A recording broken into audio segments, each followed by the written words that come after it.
پھر جلاد کو حکم دیا گیا کہ مجرم کا سر قلم کر دیا جائے۔ سارا چوک اللہ اکبر کی آواز سے گونج رہا تھا۔ قاضی نے فیصلے میں لکھا کہ جب تک یہ بچہ بڑا نہ ہو جائے اس وقت تک سزا نہ دی جائے۔ 18 سال بعد جو ہوا وہ بہت عجیب تھا، جس کی وجہ سے یہ فیصلہ تاریخ کے صفحوں کا حصہ بنا۔ السلام علیکم ورحمۃ اللہ وبرکاتہ۔ سیریز تاریخی فیصلے ہسٹورک ڈیسیجن میں ایک بار پھر ویلکم۔ ناظرین، آج ہم ایک ایسا فیصلہ سننے جا رہے ہیں جس کے انتظار میں مجرم کو 18 سال جیل میں گزارنے پڑے۔ 18 سال انتظار، ایک امید کے ساتھ کہ گناہ معاف ہو جائے اور موت سے بچ جائے۔ ہر طرح کی کوشش کر لی کہ کسی طرح سزا معاف ہو جائے، لیکن کیا ہوا؟ 18 سال بعد جو ہوا وہ بہت عجیب تھا، بڑا اسٹرینج تھا، جس کی وجہ سے یہ فیصلہ تاریخ کے صفحوں کا حصہ بنا۔ آج کا ایپیسوڈ فل آف سسپینس ہے and I hope you will learn a lot from this۔ ناظرین، آپ اگر حجاز مقدس میں طائف کے شہر سے ساؤتھ کی طرف سفر کرتے جائیں تو آپ کو ایک پہاڑی سلسلہ دکھے گا جہاں چھوٹے چھوٹے گاؤں ہیں۔ یہ وہی علاقہ ہے جہاں نبی پاک صلی اللہ تعالیٰ علیہ وسلم نے اپنا بچپن گزارا تھا۔ ہمارے پیارے آقا صلی اللہ علیہ وسلم کی فاسٹر مدر حضرت حلیمہ سعدیہ رضی اللہ تعالیٰ عنہا اسی علاقے کے رہنے والی تھیں۔ اس سے ذرا نیچے چلے جائیں تو ابہا اور خمیس مشید کا علاقہ ہے۔ پہاڑوں کے ان سلسلے میں آج بھی وہاں آپ کو بدو بکریاں چراتے ہوئے نظر آئیں گے۔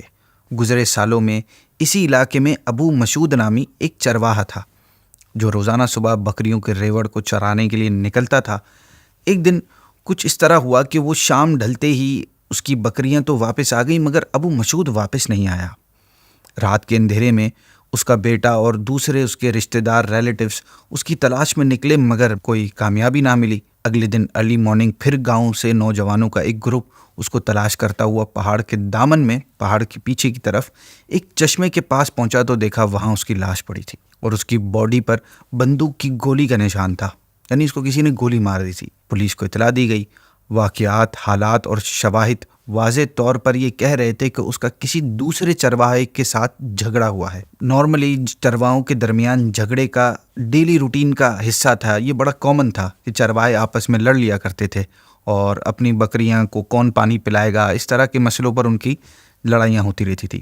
مگر یہ اختلاف اور جھگڑے نارمل ٹائپ کے ہوتے تھے جو اسی وقت نہ صحیح اگلے دن یا ایک آدھ دن میں ختم ہو جاتے تھے۔ پولیس والوں نے گھر والوں سے پوچھا کہ ان کو کسی پر شک ہے یا ان کو لگتا ہے کہ اس کے ساتھ کسی کا جھگڑا ہوا ہے، تو گھر والوں نے بتایا کہ وہ سیدھا سادہ بے ضرر انسان تھا، اس کا کسی کے ساتھ کبھی کوئی جھگڑا نہیں تھا، البتہ وہ فلاں کے ساتھ مل کر بکریاں چرایا کرتا تھا۔ معمولی انویسٹیگیشن کے بعد پولیس نے علی بن عبد الرحمن نامی شخص کو گرفتار کر لیا، جس نے اپنے جرم کا اعتراف بھی کر لیا، اس نے ایکسیپٹ کر لیا۔ کورٹ میں کیس چلا۔ واقعات اور گواہوں اور اعتراف جرم کی بنا پر جج نے فیصلہ سنا دیا کہ قاتل کو سزائے موت دی جائے گی۔ اب اس وقت سچویشن یہ تھی کہ مقتول کا بڑا بیٹا مشہود اس وقت 17 سال کا تھا مگر سب سے چھوٹا بیٹا اس وقت دودھ پیتا بچہ تھا۔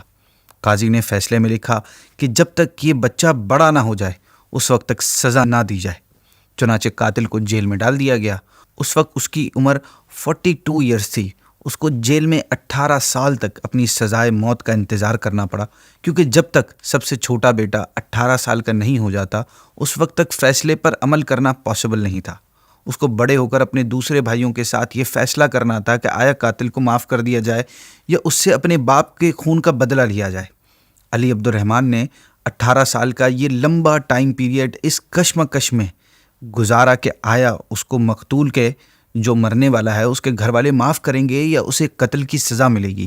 ابو مسعود کا چھوٹا بیٹا جو اب یتیم ہو چکا تھا، اس کا نام بھی یتیم رکھا گیا تھا۔ پھر ایک دن آیا جب یتیم کی عمر 18 سال ہو چکی تھی اور اب اسے اپنے بھائیوں کے ساتھ یہ فیصلہ کرنا تھا کہ باپ کے قاتل کو معاف کرنا ہے یا بدلہ لینا ہے۔ ادھر دستور کے مطابق قبائل کے سردار اور بڑے افراد جمع ہوئے۔ انہوں نے ورثاء سے کہا کہ خون بہا، یعنی دیت لے لیں اور قاتل کو معاف کر دیں۔ دیت کیا ہے؟ بیسیکلی اس کو اس طرح سمجھیں کہ مرنے والے کے رشتہ داروں کے پاس 3 آپشنز ہوتے ہیں۔ ایک یہ کہ جان کے بدلے جان، یعنی وہ تقاضا کرتے ہیں کہ قاتل کو قتل کیا جائے، یہ قصاص کہلاتا ہے۔ دوسرا آپشن یہ ہوتا ہے کہ وہ قاتل کو بغیر کسی بدلے کے معاف کر دیں۔ تیسرا آپشن یہ ہوتا ہے کہ قاتل کو قیمت کے بدلے معاف کر دیں، کچھ اماؤنٹ لے کر معاف کر دیں، یہ دیت کہلاتا ہے۔ دیت صرف 3 قسم کے مالوں سے ادا کی جاتی ہے۔ نمبر 1 100 اونٹ، نمبر 2 1000 دینار اور نمبر 3 10,000 درہم۔ یہ اس کی اماؤنٹ سیٹ ہے۔ قاتل کو اختیار ہے کہ ان تینوں میں سے جو چاہے ادا کرے۔ قتل کی سزا اور دیت کے احکام میں بہت ڈیٹیل ہے، ہم نے صرف اپنے ٹاپک کے حوالے سے آپ کو کچھ ضروری معلومات بتائی ہیں۔ بہرحال ورثاء نے انکار کر دیا کہ خون بہا وہ قبول نہیں کریں گے۔ رقم کی بولی لگتی گئی اور علی بن عبد الرحمن کے قبیلے نے 10 لاکھ ریال تک دینے کا اعلان کر دیا، مگر مقتول کے ورثاء راضی نہیں ہوئے۔ ناظرین، علی بن عبد الرحمن جب جیل گیا تھا تو اس وقت اس کی ایج 42 ایئرز تھی اور وہ اس وقت جوان تھا، اور اب اس کی عمر 60 ایئرز ہو چکی ہے۔ اسی دوران اس نے جیل میں حلقہ تحفیظ القرآن کے ذریعے قرآن پاک پڑھنا سیکھ لیا تھا۔ اب ایک طویل انتظار کے بعد وہ وقت آ گیا جب اس کی قسمت کا فیصلہ ہونا تھا۔ ادھر اس کے قبیلے کے لوگ مسلسل معافی کے لیے بھاگ دوڑ کر رہے تھے، مگر اس کی کوئی صورت بنتی نظر نہیں آ رہی تھی۔ چنانچہ ایک دن صبح سویرے جیل کے حکام نے اسے بلایا اور کہا کہ صلح کی ساری کوششیں ناکام ہو گئی ہیں، لہٰذا کل تمہیں سزائے موت دی جائے گی۔ علی بن عبد الرحمن زندگی سے ویسے ہی مایوس اور نا امید ہوپ لیس ہو چکا تھا، لہٰذا یہ احکامات سن کر اسے ذرا سا بھی خوف محسوس نہیں ہوا۔ دراصل 18 سال جیل میں رہنے کے بعد اس کا سارا خوف اور ساری امید ویسے ہی ختم ہو چکی تھی، کیونکہ وہ 18 سال سے روزانہ انہی سوچوں میں گم تھا۔ یہی اس کے ذہن میں چلتا رہتا تھا کہ ایک دن بچہ بڑا ہوگا اور اپنے باپ کے قاتل کی سزا کا فیصلہ کرے گا، پر اب اسے یقین تھا کہ کل اس کی زندگی کا لاسٹ ڈے ہوگا۔ اس نے اپنی آنکھیں بند کر لیں، دیوار سے ٹیک لگا کر بیٹھ گیا، ماسی کی یادوں میں پاس میں اپنے کھو گیا۔ اسے جتنا قرآن یاد تھا وہ اسے پڑھنے لگا۔ اس نے اپنی زندگی کی آخری رات ذکر و اذکار اور نوافل میں گزاری۔ صبح ہوتے ہی جیلر آ گیا اور علی کے قدموں میں پیروں میں بیڑیاں ڈال دی گئیں۔ ساتھیوں نے اشک بار آنکھوں سے اسے الوداع کہا۔ اس نے بڑی حسرت کے ساتھ ان دیواروں پر آخری نظر ڈالی اور پولیس کی کڑی نگرانی میں چل پڑا۔ پولیس کی گاڑی کا دروازہ کھلا اور اسے اندر ڈال دیا گیا، اور تھوڑی دیر بعد ہی میدان قصاص میں اسے اتارا گیا۔ اس کی آنکھوں پر پٹی بندھی ہوئی تھی، مگر لوگوں کی آوازیں اس کی کانوں میں مسلسل آ رہی تھیں۔ یہ خمیس مشید کا مرکزی چوک تھا، مرکزی جگہ تھی، سب وہاں پہ جمع تھے۔ لوگ بڑی تعداد میں علی بن عبد الرحمن کے قتل کا منظر دیکھنے کے لیے وہ آئے ہوئے تھے۔ اس کے رشتہ دار، عزیز و اقارب سب ایک دن پہلے اس سے آخری ملاقات کر چکے تھے۔ اسے بٹھا کر اہلکار یعنی کورٹ آفیشلز نے اس کے جرم کا اعلان کیا۔ اس نے جو اعتراف جرم کیا تھا اس کا بھی اعلان ہوا۔ قاضی کا فیصلہ، سپریم کورٹ کا فیصلہ سب سنایا گیا اور سب لوگ بڑے غور سے سن رہے تھے۔ پھر جلاد کو حکم دیا گیا کہ مجرم کا سر قلم کر دیا جائے۔ جلاد آگے بڑھا، اس نے تلوار اپنے میان سے نکالی۔ علی آنکھیں بند کر کے کلمہ پڑھتے ہوئے بس اسی انتظار میں تھا کہ کب تلوار آئے اور اس کا قصہ تمام کرے، کہ اتنے میں ایک آواز گونجی کہ جاؤ، میں نے تمہیں اللہ کی رضا کے لیے معاف کر دیا۔ یہ کس کی آواز تھی؟ یہ مقتول کے بڑے بیٹے کی آواز تھی۔ لوگ جو تصور میں علی کی لاش دیکھ رہے تھے، اب وہ علی کی معافی کا اعلان سن رہے تھے۔ ایٹ دا لاسٹ مومنٹ علی نے اسے معاف کرنے کا فیصلہ کیا۔ جو وہاں موجود ہر شخص کی توقع اور سوچ کے خلاف تھا۔ سارا چوک اللہ اکبر کی آواز سے گونج رہا تھا۔ لا الہ الا اللہ ہر شخص کی زبان پر تھا۔ علی سمیت کسی کے وہم و گمان میں بھی نہیں تھا، کوئی امیجن نہیں کر سکتا تھا کہ اسے معافی مل سکتی ہے۔ علی بے یقینی کے عالم میں بے ہوش ہو چکا تھا۔ اسے اٹھا کر دوبارہ گاڑی میں ڈالا گیا اور دوبارہ جیل پہنچا دیا گیا، کیونکہ قانونی کارروائی ابھی باقی تھی۔ آخرکار وہ دن بھی آیا جب علی کو 18 سال بعد جیل سے رہائی ملی۔ وہ جیل سے رہائی نہیں تھی، وہ ایک نئی لائف تھی۔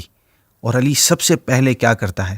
وہ سب سے پہلے ابو مسعود کے گھر گیا تاکہ ان کا شکریہ ادا کرے، اور شکریہ ادا کرنے کے بعد مقتول کے بڑے بیٹے مشہود نے علی کو بتایا کہ تمہاری فیملی کی طرف سے ہمیں 10 لاکھ ریال کی پیشکش کی گئی تھی، اور بعد میں زمین کا حصہ بھی پیش کیا گیا تھا، آفر کی گئی تھی۔ اس کے علاوہ مجھے کتنے ہی لوگوں نے معاف کرنے کا مشورہ دیا، مگر ہم نے ہر پیشکش کو، ہر آفر کو ٹھکرا دیا۔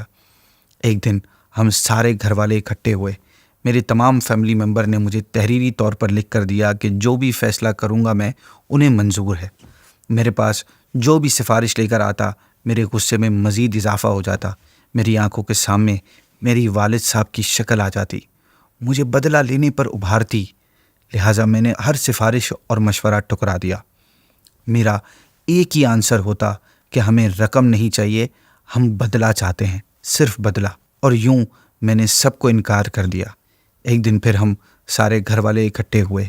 میں نے ان سے کہا کہ آپ لوگوں کا کیا خیال ہے کہ اگر ہم قاتل کو اللہ کی رضا کی خاطر معاف کر دیں اور یہ ہمارے والد کی طرف سے صدقہ ہو؟ سب نے بہت غور و فکر کیا، ایک لمبی بحث بھی ہوئی، ڈیبیٹ کے بعد پھر یہ فائنلی فیصلہ ہوا کہ ہمیں اللہ کی رضا کے لیے آپ کو معاف کر دینا چاہیے۔ ہم نے اس بات پر اتفاق کیا کہ کسی کو قطعاً اس بات کا علم نہیں ہونا چاہیے۔ ادھر عدالتی کارروائی جاری تھی۔ ہم سے پوچھا گیا کہ صلح کی کوئی امید یا صورت ہے، مگر میں نے مکمل طور پر انکار کر دیا، یہاں تک کہ تمہاری سزا کا حکم نامہ بھی جاری ہو گیا۔ مجھ سے آخری مرتبہ پھر پوچھا گیا کہ میں معاف کرتا ہوں یا قصاص لینا چاہتا ہوں۔ میں نے معاف کرنے سے انکار کر دیا اور قصاص لینے پر ہی اصرار کیا، اور پولیس والوں سے کہا کہ میں اپنے بھائیوں اور عزیز و اقارب سمیت قصاص کے وقت حاضر رہوں گا۔ پھر جب تمہیں میدان قصاص میں لایا گیا، تمہاری آنکھوں پر پٹی بندھی ہوئی تھی اور تم ہمیں دیکھ نہیں رہے تھے۔ عدالتی اہلکار نے تمہارا جرم، اعتراف جرم اور قاضی کا فیصلہ پڑھ کر سنایا، اور پھر جلاد نے تلوار نکال لی۔ وہ تمہاری گردن مارنے ہی جا رہا تھا کہ میں نے ہاتھ کے اشارے سے اسے روکا اور آگے بڑھ کر اس کا ہاتھ پکڑ لیا، اور ساتھ ہی اناؤنس کیا کہ میں نے اللہ کی رضا کے لیے تمہیں معاف کر دیا۔ میں کسی شخص سے کوئی تعریف یا اپریسیشن نہیں چاہتا تھا۔ میں نے جو بھی کیا اللہ کی رضا کے لیے کیا۔ اگر میں اپریسیشن چاہتا، میں شہرت چاہتا، تو میرے پاس سفارشیں آ رہی تھی، مجھے 10 لاکھ ریال کی پیشکش ہوئی تھی، میں ان سب کو قبول کر لیتا، مگر میں نے یہ صرف اپنے والد صاحب کی طرف سے صدقہ کیا ہے۔ اللہ پاک اس کو قبول فرمائے۔ اور یوں ناظرین، مشہود نے ایک تاریخی، ایک ہسٹورک ڈیسیجن کر کے اپنے قبیلے کی تاریخ میں سنہری باب رقم کیا۔ اس میں ہمارے لیے بہت سارے میسیجز ہیں، مگر ناظرین انفارچونیٹلی ہمارے پروگرام کا ٹائم اختتام کو پہنچا ہے۔ انشاءاللہ آپ سے نیکسٹ ایپیسوڈ میں ایک نئے ہسٹورک ڈیسیجن کے ساتھ پھر ملاقات ہوگی۔ السلام علیکم ورحمۃ اللہ وبرکاتہ۔